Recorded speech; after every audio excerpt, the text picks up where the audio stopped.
The Huguenots, Resistance, Beliefs, and Persecution. Written by Kelly Mass.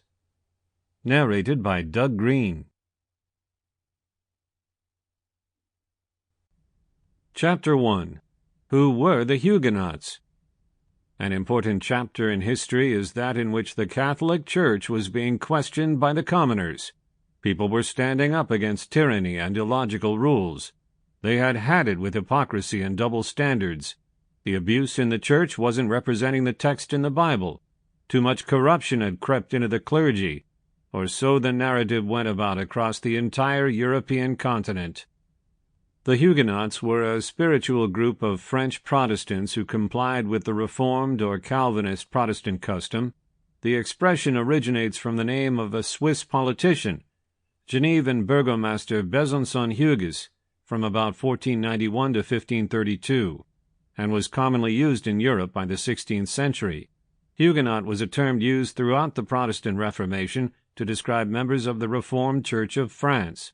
It came from the Dutch huisgenoten and was used throughout the revolution that led to the entire Reformation.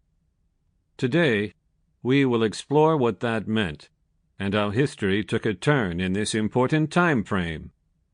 Hans Hillerbrand said in his Encyclopedia of Protestantism that the Huguenot people constituted as much as 10% of the French population on the eve of the St. Bartholomew's Day massacre in the year 1572.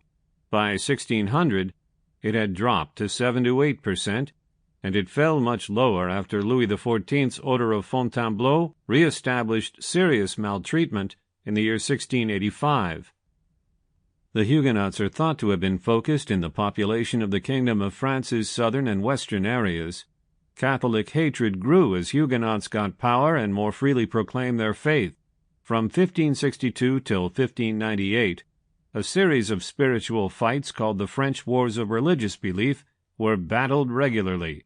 Jeanne d'Albret, her child Henry IV, who would later convert to Catholicism so as to end up being king, and the Lords of Condé led the Huguenots.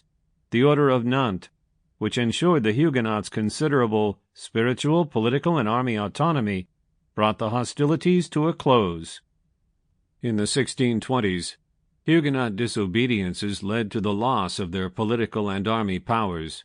They kept the spiritual arrangements of the Order of Nantes till Louis XIV's reign, when he slowly intensified Protestant maltreatment till providing the Order of Fontainebleau, 1685. The Huguenots were required to convert to Catholicism, maybe as Nicodemites, or escape as... Sample complete. Ready to continue?